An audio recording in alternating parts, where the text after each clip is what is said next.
Nigeria Premier Football League, Formula 1, basketball, tennis, boxing, all day long. Tune in now where sports belong. On your super dial, every play, every win makes you smile. Join us live, don't miss a beat. For the love of sports, our passion is complete. Sport Today, your sport headquarters, where action speaks louder. Just for you, an honor. 103.5 FM. We're in the zone for sports fans everywhere. Welcome home. Ball icon, Peter Rufai, the legendary Super Eagles goalkeeper, who has passed away at age 61. According to Radio Nigeria, his death occurred Thursday morning, July 3, 2025, following a prolonged illness. While formal confirmation from his family is still pending, Lagos state officials have acknowledged the heartbreaking news, and the Nigerian football community has been shaken to its core. Born in Lagos on August 24, 1963, Rufai earned the affectionate nickname, Dodo Mayana, a nod to his aristocratic lineage as the son of a traditional ruler. He rose to prominence through a remarkable club career spanning Nigeria and Europe, featuring for teams like Stationery Stores, Go Ahead Eagles in the Netherlands, Ference in Portugal, and Hercules and Deportivo La Coruña in Spain. But it was in the green and white jersey of the Super Eagles where Rufai truly etched his name into history. Debuting in 1983, he earned 65 caps for Nigeria and became the first-choice goalkeeper during the nation's golden era. He played a crucial role in Nigeria's historic 1994 Africa Cup of Nations triumph and represented the country at both the USA 94 and France 98 FIFA World Cups. Renowned for his leadership, quick reflexes, and commanding presence, Rufai was beloved by fans and respected by his teammates and opponents alike. Beyond his exploits on the pitch, Rufai continued to shape Nigerian football long after hanging up his gloves. After retiring in 2000, he returned to Lagos and founded the Starroof Academy, where he dedicated himself to mentoring young footballers and advocating for education, discipline, and professionalism. His quiet charisma and unwavering commitment made him an inspiration to generations of aspiring athletes. As tributes pour in from every corner of Nigerian football, the nation grieves the loss of a true legend whose contributions went far beyond his goalkeeping heroics. Forever in our hearts, Dodo Mayana. More details on funeral and memorial arrangements are expected from the family in due course.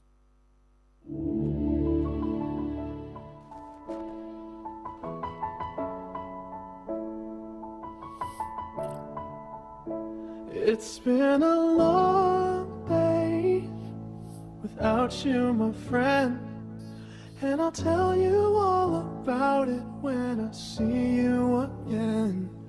We've come a long way from where we began. Oh, I'll tell you all about it when I see you again. When I see you again.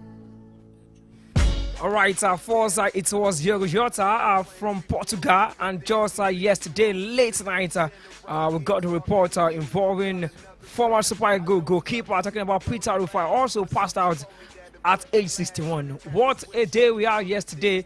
We call it a Black Thursday in the world of football because we lost one of our biggest stars right there in the Nigerian football, Peter Rufai. Which one we call Dodo Mayana. Yeah, very sad, very devastating news yesterday. The footballing world was devastated yesterday because of the incident that happened in Spain, in the northern part of Spain, that involved a ghastly accident involving Diogo Jota and his brother, Andre Silva. And as if that was not enough for the footballing world yesterday, in the night, news also broke out yesterday that the former Super Eagles goalkeeper, a legendary goalkeeper, not just a goalkeeper, a legendary goalkeeper, of course, who was part of the team, the Super Eagles team that won the 1994 African Cup of Nations. He was part of the golden era, and he also participated in the 1994 FIFA World Cup in the United States of America. Also took part in the 1998 World Cup in France, and of course he earned 65 caps for the Super Eagles of Nigeria during his storied international career that saw him play a pivotal role in one of Nigeria's golden eras. And don't forget, he was, like I said, he was instrumental in the team's triumph at the 1994 AFCON in Tunisia. Of course, it's a legend whose contribution to the game went far beyond his goalkeeping heroics, because he also imparted lives. Don't forget, he owned a football academy. I know you know the football academy very well. As a matter of fact, well, let's hear from you, because you said he was your former coach. I never saw this coming. I never believed I'll be doing this on a Friday afternoon like this. But then, talking about Domayana, apart from being an AS international, he was a leader. I mean, he was a father to so many of us, because I was one of the academy players. Because just like I told you yesterday, I started my career as a goalkeeper in my younger days, and of course, he was one of the people that I look up to. He trained me several times right there in Lagos. I watched him doing his magic, and of course, he's always after all his academy player. What a moment for us right there from the academy. Of course, in the group yesterday, a whole lot of message was flying, emotions flying here and there, losing a father figure, a leader. A commanding factor also. You know, he has been out of the public space for a while now, and that was due to a brief illness. Because according to the report that we got yesterday, he passed out in an hospital after a illness in Lagos. And at 61, this is not. It's still a sad news. Of course, he had a very storied international career, a very lustrous career. He won the AFCON 1994. Participated in Nigerian debut in the FIFA Club World Cup in '94. Also took part in '98 World Cup in France. Just to mention a few of his achievements and accolades as a goalkeeper. He is known for his a leadership role in goal. Is very commanding. He's someone that always when he was alive, made his presence known, and he's a leader, like you said, on and off the pitch. Definitely, he's an ex-international, legendary goalkeeper, and for me, I think it will definitely be in our heart forever. Also, because I was not here yesterday, it was this very, very sad moment yesterday. Black Thursday indeed. I mean, losing Diogo Jota and his brother in such a manner, in such fashion. I mean, it was very, very devastating. I was checking the pictures, checking the videos. I mean, that was a very, very disheartening. No one deserves to go through that. No one deserves to die like that. I know that death is inevitable. Definitely. No one will escape death. All of us will die at some point. And that makes me remember some of the lyrics of Burna Boy's You Can Bank on It, where he said that we will all go when the Most High call. Everybody will die. Death is inevitable. However, no one deserves to die in such a manner that Andre and his brother Diogo Jota died.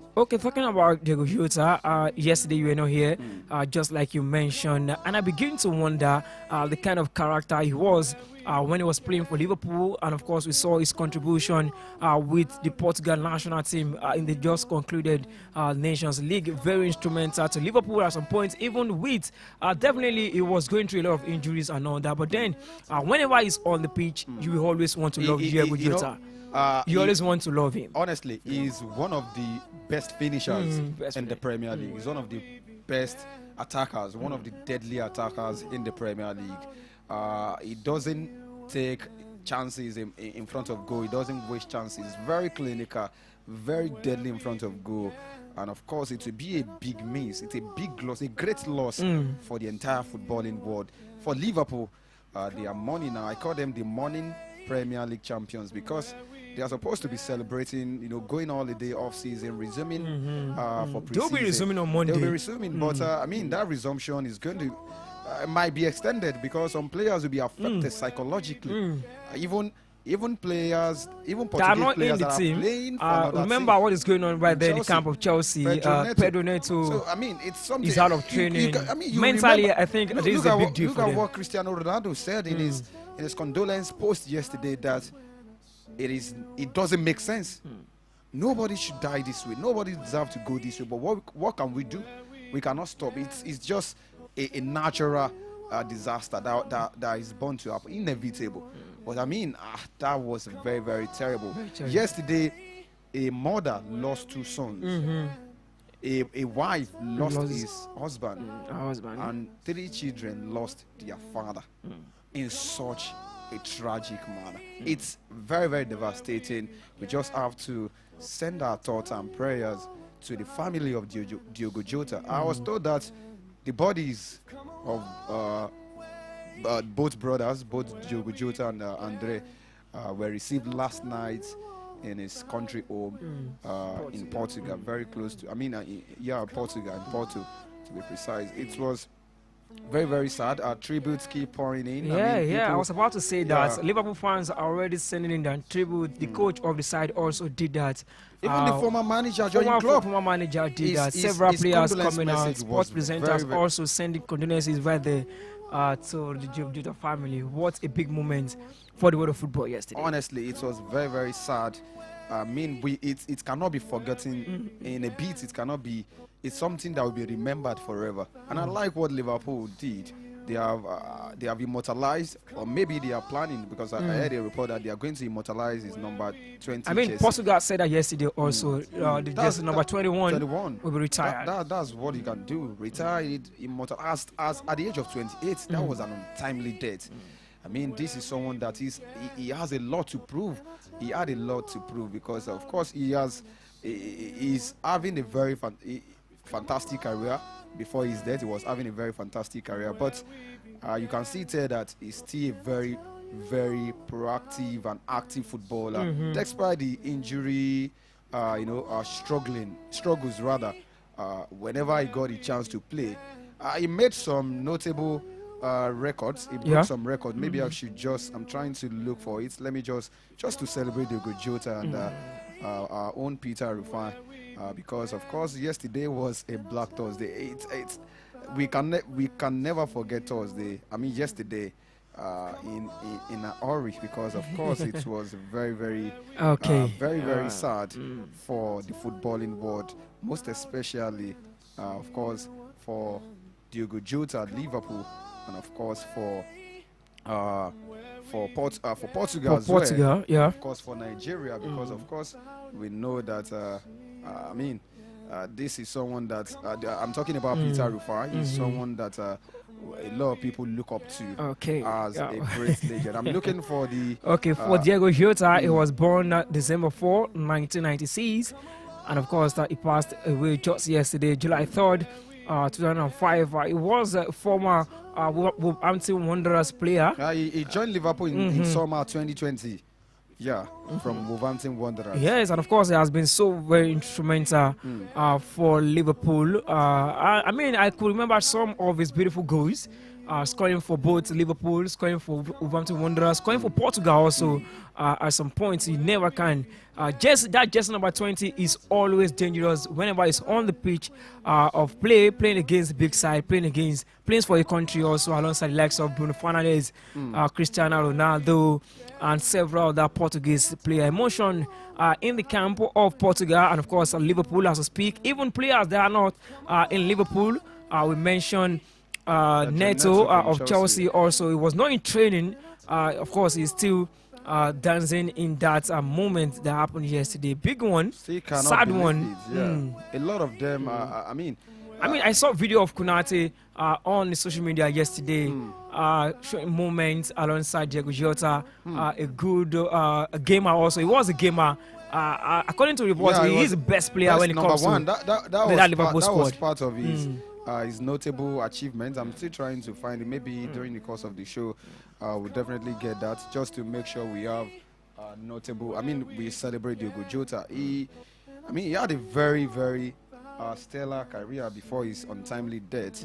And of course, one of his notable records is the fact that he scored Liverpool's 10,000th goal.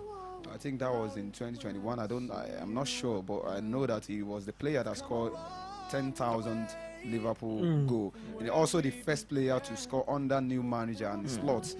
That was also very, very historical. And alongside Erling Haaland and Oli Watkins, he also is a player that scored with his head, has scored 10 plus goals with his head, with his left foot and right foot, just to make you know that a complete goal poacher, a complete attacker, very deadly in front of goal. Okay, The 9 world appearances football for missing. Portugal under 19, scoring 5 goals for the under 19 side of Portugal. Right there in the year 2015 to 2018, Portugal under 21, 20 appearances for him, 8 goals. Portugal under 23, just 1 appearance, of course, it got to 1 goal for Portugal. 49 appearances, 14 goals. What a moment from him from Atletico Madrid. He made a loan move to Porto before going to Wolverhampton Wanderers and, of course, making his way to Liverpool. Yeah, part of the ways to mourn Diogo Jota, of course, is from Liverpool, and they actually opened books of condolence in memory of Jota and his brother Andre Silva following their tragic deaths in a road accident in Spain. In a statement posted yesterday via the club's website, Liverpool confirmed that both physical and digital books have been made available for supporters and members of the public, to pay their respects to Diogo Jota and his brother. The physical book is placed at the Anfield Road stamp reception area of Anfield, with specific hours announced for public access over the coming days. The online version has also been launched to allow fans across the globe to leave messages in tribute. Okay. Guys, we are still on to sport today on 103.5 FM, still talking about what happened yesterday in the world of football. But right about now, we'll be going on a short commercial break. When we return from this break, we'll go into other trending stories. Don't go anywhere. We'll be right back. Come a long way from where On the 103.5 FM. Your integrity station. Imagine having the freedom to work, play, and connect without interruptions. That is what fast internet means to us. At Highward Networks, we are passionate about delivering super fast, unlimited internet that is 6 times faster than the competition. Whether you're working from home, running a business, or streaming your favorite shows, we've got you covered. A reliable internet and 24/7 customer support ensure you stay connected always. So what are you waiting for? Join the iWorld Networks family today and discover a seamless internet experience. Call Jeffrey on 081 3058 9466 or visit our website www.iwn.ng to get started. iWorld Networks, connected possibilities.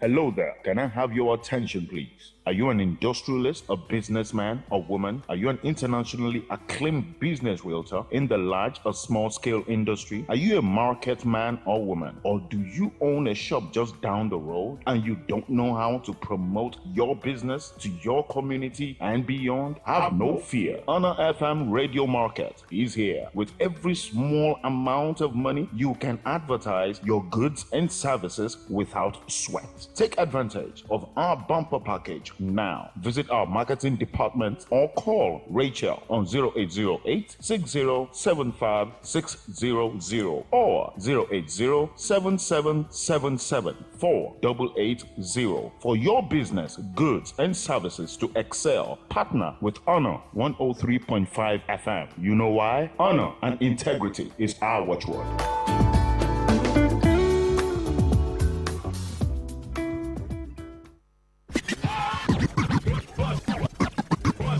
On the 103.5 FM. Your integrity station. And I'll tell you all about it when I see you again.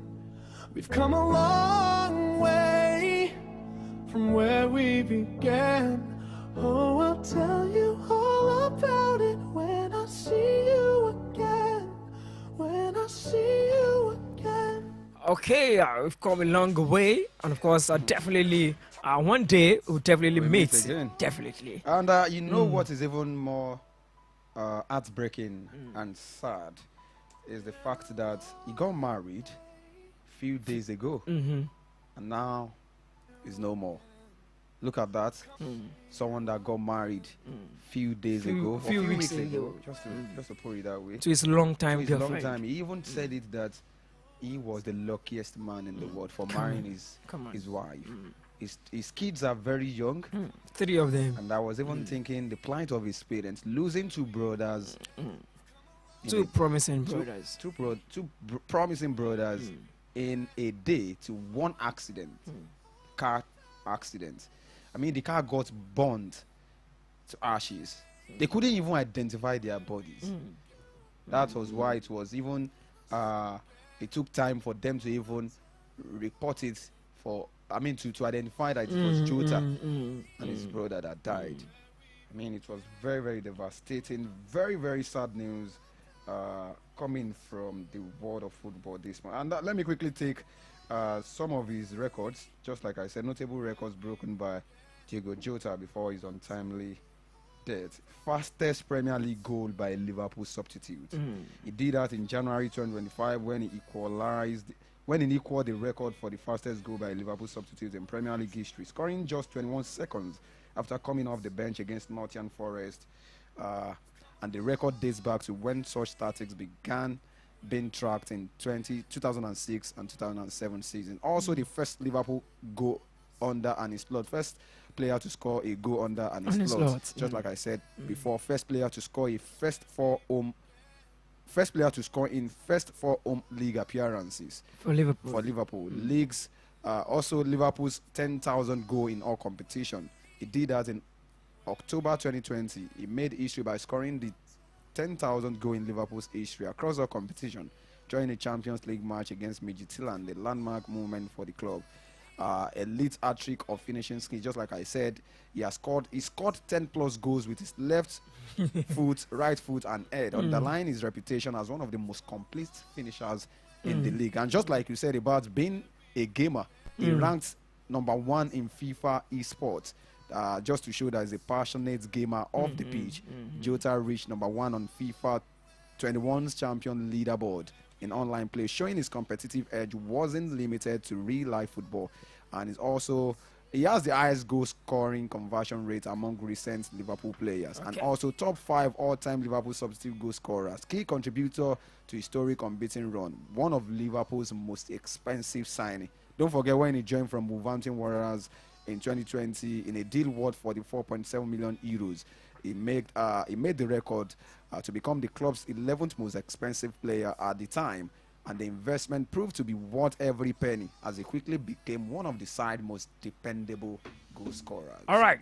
Thank you so much, Samuel Akitude. What a moment for us in the world of sports. This weekend definitely is going to be a very busy weekend in the world of sports. Apart from what happened yesterday, we have several events that will be going down this weekend. Ongoing now, we have the UEFA Women's Nations Cup going. Euro Championship. Euro Championship going on as we speak now.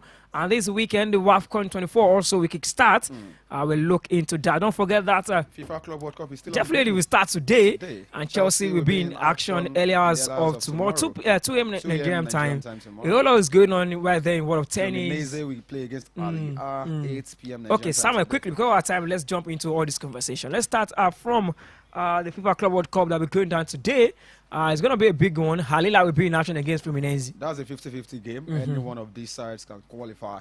Depends on who needs and who wants it more and who show desire from the blast of the whistle, because it's always a game is always decided on the pitch. So whatever it is that you have, whatever resources, whatever player, whatever policy that you have, if you don't show working on the pitch, Definitely you get bring knocked your out. A game. You must bring your A game. You must bring your top-notch ability on the pitch. Just like Alila knocked out Manchester City, they will be definitely confident, and they will go into this game with high confidence, with renewed hope, renewed confidence, renewed energy, and believe that they can get past the Brazilian side, Fluminense. Fluminense, however, will also be confident because they knocked out Inter Milan in the round of 16. That was also an upset because Inter Milan were the clear favorites going into that one. But they did that 2-0.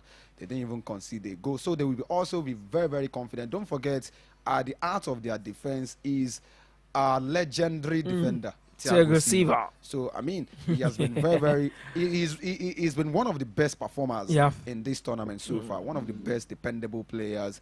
So let's see what I know is that we are open to a very Chelsea will game. be in action early hours of tomorrow against another Brazilian side, Palmeiras. Palmeiras can be very, very tough for Chelsea because of course we saw what they've been doing, in this tournament, and what Brazilian teams have done. 4 Brazilian teams came into the tournament.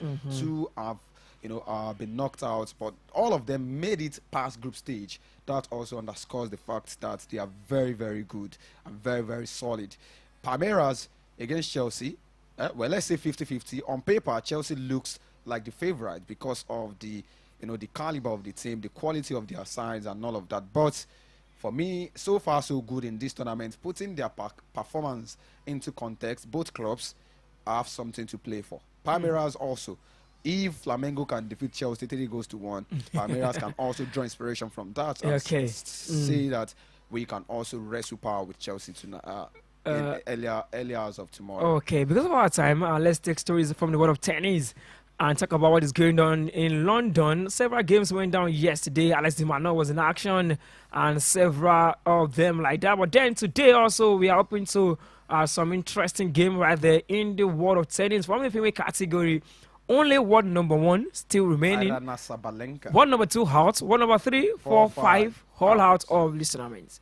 Like I said before, like we agreed to call this edition an upset edition, where the top seeded players are been they've been trashed, because even yesterday British number 1 Jack Draper got knocked out, and of course he exits Wimbledon early again. He has been, for the past few years now, he has been getting it difficult to get past third round, and just yesterday he lost to a certain Silic from Croatia, 39-year-old player. For me, I think this edition is good that we are having this kind of upset. It's unpredictable. Anybody can be beaten, even the defending champion Alcaraz. We saw how he struggled in his first game. Although it's been very easy for the likes of Yannick Sinner, Novak Djokovic. But let's just wait and see how it's going to be. In the women's category, it has been upset upon upset. Okay, Samuel, we need to leave the studio right about now. Yeah, of course. It's a sad one, but that cannot stop us from doing the needful. Yes, we're back again on Sunday night for Sunday night football. And Sunday night football this time around will be jammed packed because on Sunday we will review actions in the FIFA Club World Cup. Games will be played. The remaining 3 games will be played tomorrow. Real Madrid against Dortmund. And you have, of course, you have Bayern Munich against Paris Saint-Germain. And the last game will be, of course, Chelsea will play in the early hours of tomorrow. So the remaining 3 games will be exclusively, even the one that will be played tonight will be exclusively discussed on Sunday. Okay, until then, my name is Ayomikun Adeniyi. Enjoy the rest of your Friday. Unless I forget, Super Falcons will be in action. Okay. Shout out travel. Enjoy the rest of your weekend. We out of the studio.